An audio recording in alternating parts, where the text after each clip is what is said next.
Hello everybody and welcome to Offhand Ideas. Very excited for this video today because I have watched Five Nights at Freddy's 2 and first reactions for you all. What did I watch? And that's not in a bad way. I actually really did like this movie more than a lot of other people did. But man, do I have some questions. But it was overall pretty good. So, I'm going to tell you what I thought was best and worst about this movie, so please make sure to like, comment, and subscribe if you want to see some more FNAF content. And as always, let's get into it. So, let me give you some backstory about this Five Nights at Freddy's movie, because Five Nights at Freddy's 2 is a game a lot of people hold dear to their hearts, me included, because Five Nights at Freddy's 2 was one of the first ever FNAF games I ever played. I played it on mobile, which I heard is the inferior way to play FNAF, but later I got it on my Nintendo Switch, and I played the absolute heck out of it. And I was really excited for them to adapt Five Nights at Freddy's 2 into a movie. But I also was kind of skeptical on how, because us hardcore gamers out there know that FNAF 2 is a prequel to FNAF 1 set in the 80s, so how the heck are they going to do this without it feeling all convoluted? And the answer was, screw the timeline and just add a ton of lore and just retrofit it into the universe that the movie is in.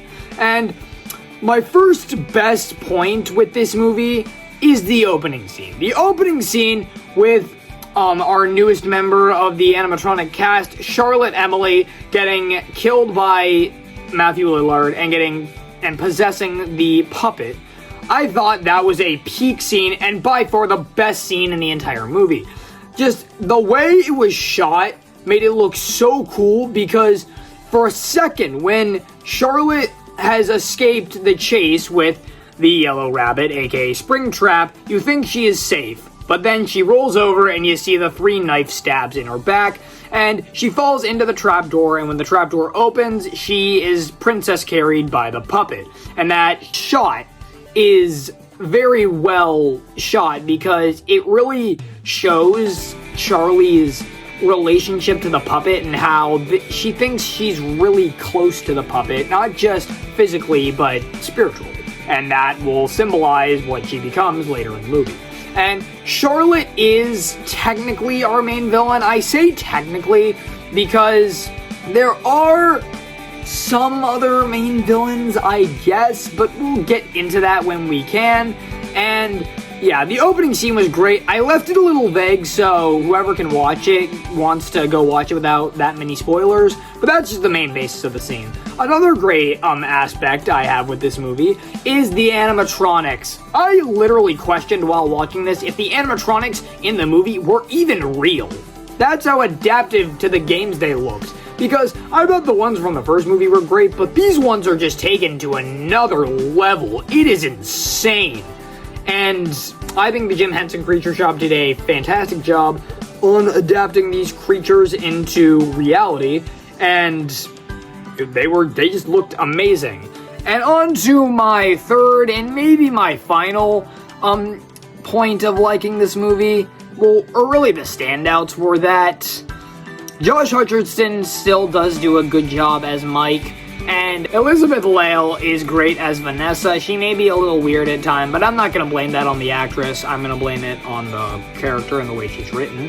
And just everyone across the board did great. On to my negatives and questions. So my first negative with the movie is there were characters that were there and then weren't. It's really weird. And the character that I have the most issues with is Henry Emily. Henry Emily, I was very excited to see how they were going to adapt in this movie, and he literally gets like 4 minutes of screen time at the most. I think I'm exaggerating that point. He gets like a minute and a half or like 2 minutes. He just did not do that much. And I have a question, like, if he wanted to find out what happened to Charlie and he knew she possessed the puppet, why not go there yourself and have instead of making Mike do it? It's weird. And another character that I feel resembles this is Michael Afton. Michael Afton, yes, has more screen time than Henry Emily, but the way his character is written is so gosh darn strange. When I see him at first, I thought he was going to be like an anti-hero type role for the rest of the film instead of what we actually got. And what we actually got was just another villain type character.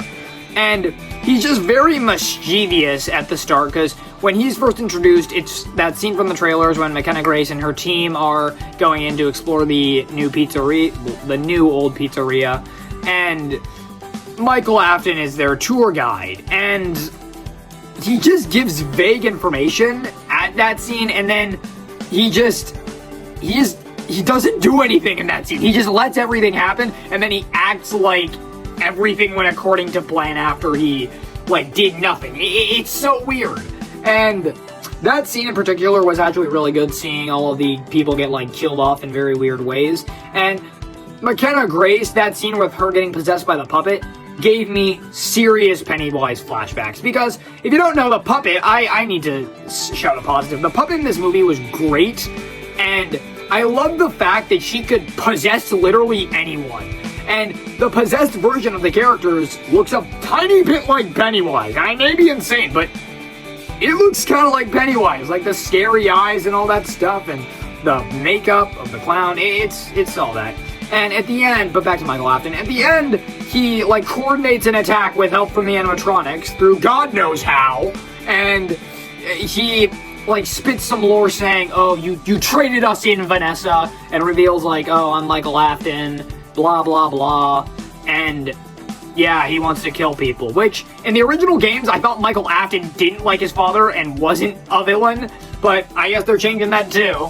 And I thought Michael Afton and Mike Schmidt are the same person, just Michael Afton changed his name to Schmidt to, like, separate himself from the Afton name, but I don't think they're doing that here, which is kind of weird that there's two Michaels hanging around, but I can move past it. But I just feel like Michael Afton, he's just rip-off William Afton. And another point that I felt was a negative, William Afton is barely even in this. He's only in it for like the first couple of minutes, which I gotta admit was a really good scene. And he was only in it like in a dream sequence, which that dream sequence was actually really cool.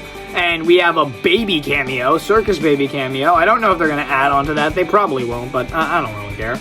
And yeah, that's all we get of Matthew Lillard. But at the end, they do tease Springtrap for a potential third one. I'm really excited to see, and from the design, Springtrap actually looked really good, so I'm excited to see where they're taking that. And on to my final complaint with the movie is really all the questions I have. And my first question, I'm going to make it really quick. What happened to Jeremy Fitzgerald? I remember when I was looking at the production of this, they had casted an actor for Jeremy Fitzgerald, who is my favorite night guard. And he wasn't even in this. Jeremy Fitzgerald was visibly absent from everything going on, even though he's one of the most crucial parts of Five Nights at Freddy's 2. And they had an actor cast and everything, so what happened to that? And another question I have is, aren't the Withered animatronics and the original animatronics supposed to be the same animatronics? But in this one, they're not. They're prototypes of those same animatronics, which was kind of weird because why? What? It was just really strange.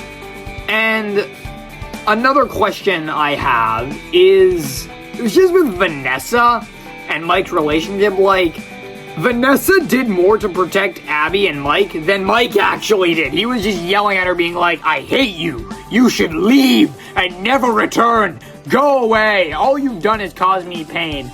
And I was sitting there being like, Mike, who are you to be so high and mighty? You did nothing.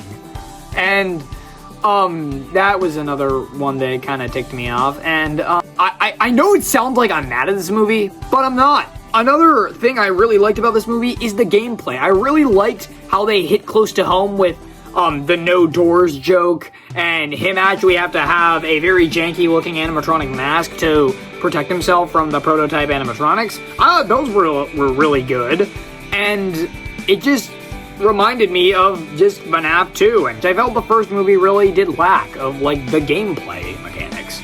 And yeah, I feel like I covered everything. Well, I have one more question for the end of the video, and that was the cliffhanger. The cliffhanger in this movie is that it's basically all the toy animatronics have surrounded Vanessa, Mike, and Abby, and the OG animatronics come in and they trash those animatronics. I was kind of sad that Mr. Cupcake didn't, like, you know, go balls to the walls on one of the animatronics, but that's okay. I'm sure it'll be in the third one. But yeah, that was a really good scene, but then it ends with the puppet possessing Vanessa and her getting the creepiest smile since Jared Leto's Joker. So yeah, overall, Five Nights at Freddy's 2 is actually pretty good. I know it sounded like I had a lot of complaints and negatives with it, but I like to call this movie the Spider-Man No Way Home effect, which is where, when you're watching the movie, this is a 10 out of 10 watch. It's the best movie in all of history. But when you actually think about it past before the third act and before all the wild stuff goes on, you start to poke a ton of holes that you didn't want to poke in it. This movie is good, but it has its fair share of problems and questions. So, tell me what you all thought of Five Nights at Freddy's 2 down in the comments below. I'd love to hear your thoughts. And as always, subscribe!